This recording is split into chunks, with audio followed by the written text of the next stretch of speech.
parts for old Blue. Called a buddy of mine up not too long ago. He said he had the parts I needed.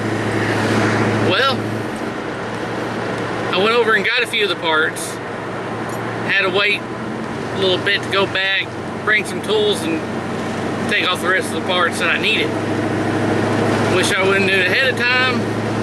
Saved me a lot of money from LC truck and salvage yards, but hey, it is what it is. So head out there, just take some parts off this truck, put them on old Blue, and hopefully it's dry enough to take old Blue out.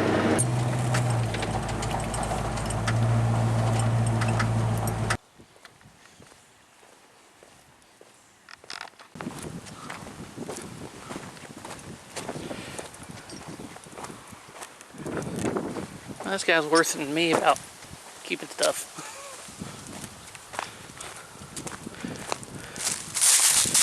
Now y'all got to see this. This is probably a Canadian truck. Something. Had to have been up north. Bought it to use the frame, and frame's, well, gone. But got the emblems, trims there, and usable, but I already got it. I took the back top piece off. Gonna get that trim off right there,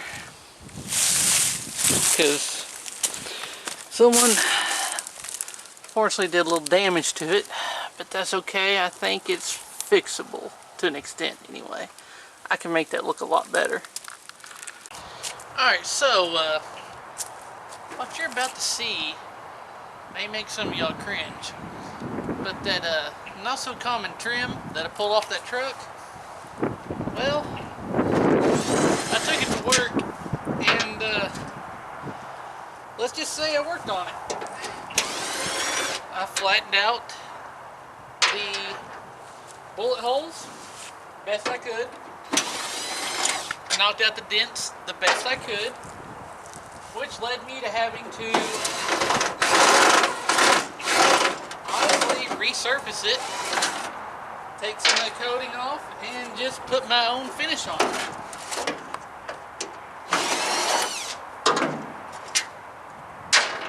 And yes, I did think about completely mirroring it to a flawless mirror finish, but that trim is so beat up that it didn't really want to go that route. So I did the next best thing I thought, and well, did kind of a mirror brush. Mirrored it out a little bit and brushed back over it.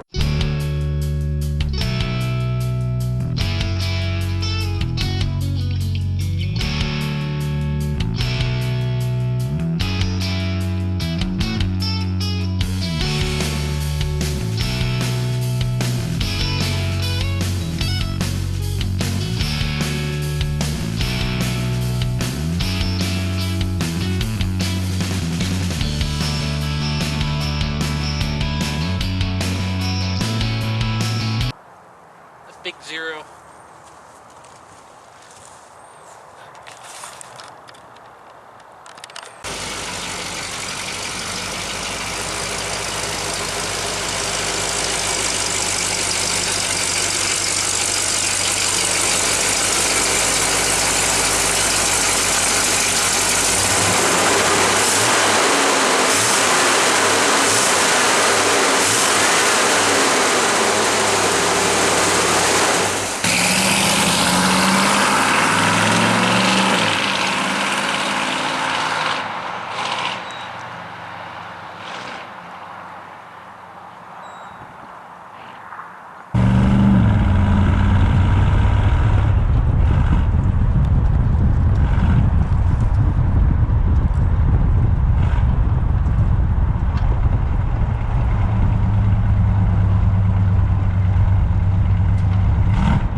first test drive, no 4-barrel, accelerated extremely well compared to last time.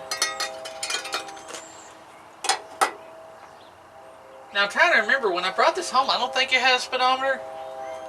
Everything looks to be hooked up. I'm going to have to check under the dash to make sure.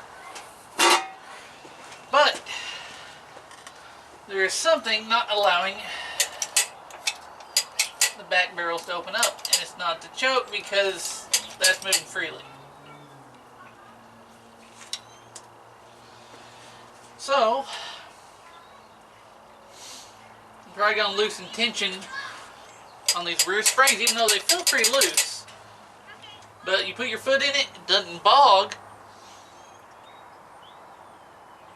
It just almost like your 2-barrel still. So it tells me that spring's got a little too much tension, so it's not allowing the vacuum to pull open these back two flaps to pull the metering rod so that they can dump more fuel in.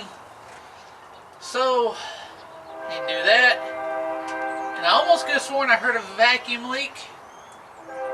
I did advance the timing a little bit and it liked it. So we're getting somewhere. So I got my handy dandy little Aquajet tuning tools here. No, it doesn't look like much, but it don't take much. Remember what size it is.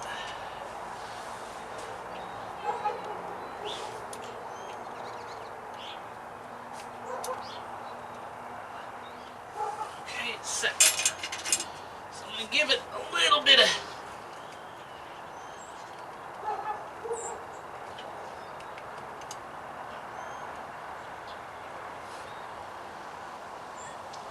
that.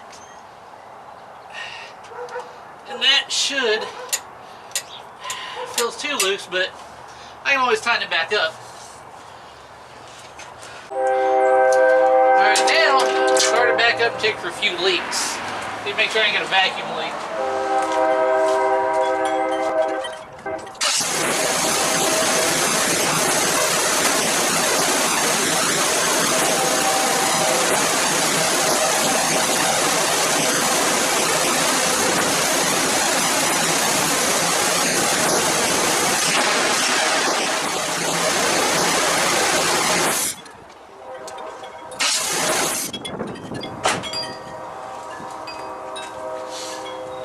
Cap that off where that little vacuum leak is.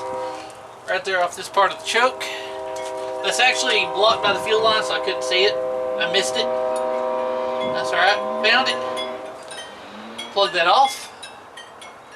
Take it for another drive.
Alright, now obviously it died on the trip, and I saw gas pouring out of here, which tells me that float may be stuck.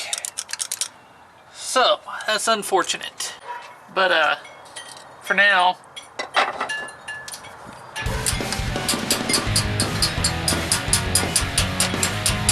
we'll just do this little method. Some of y'all know what I'm doing.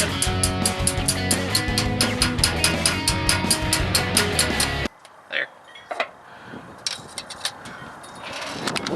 Alright, so, got all blue back here in the back. There's a rut in the yard now. I was afraid of that because it's still wet. I'm going to have to hose it off and get all that mud off of it now after it's just cleaned. What are you going to do? So, even though the quadjet, the float sticking, to be honest, it's not that big of a deal. Paid $50 for the quadjet. I sold the Edelbrock for $60. Came out 10 ahead still on that deal. Not to mention, even though flow sticking and starting to run rich, I can still keep it running. Whereas the Edelbrock was out of the box, 10 miles on it max, and it got to the point where it wouldn't even run. You pour a carburetor down it, or gasoline down the carburetor, and it would start and run until that gas is gone. It would not function at all. So now I'm going to go in the process of looking for the carburetor, but overall the truck is done. I'm still missing one wheel well trim piece, but I got a buddy who said he's got a couple sets, and one looks like an aftermarket set. So let's see, once he digs them all out, get them all found up, see what I can do there. So thing is a lot closer to done. One for the carburetor, probably would be done. I feel like I got the timing right though in that short amount of time. The kick down cable's not working. No big deal. That's an easy fix. I need to set that up still. Speedometer cable is not working. It is attached both ends. I did check that. So I'm not sure why it's not working. It does have a full tank of gas. Most of it fresh. About 6 gallons of fresh. The rest of it I poured in there when I brought it home because it had none. So gas should be fine. Everything else works. The brakes worked fine. Shifted perfectly. No rear end noise, which it didn't before anyway, but it rather drives pretty good. Steering's got a little play in it, but hey, it's an old truck. And that's it for this episode. So much closer to getting this truck done, and it will get done. I hope you enjoyed this episode. Make sure you like, comment, make sure you subscribe, because you don't want to miss the end of this and any other projects I got coming on. And as always, thanks for watching.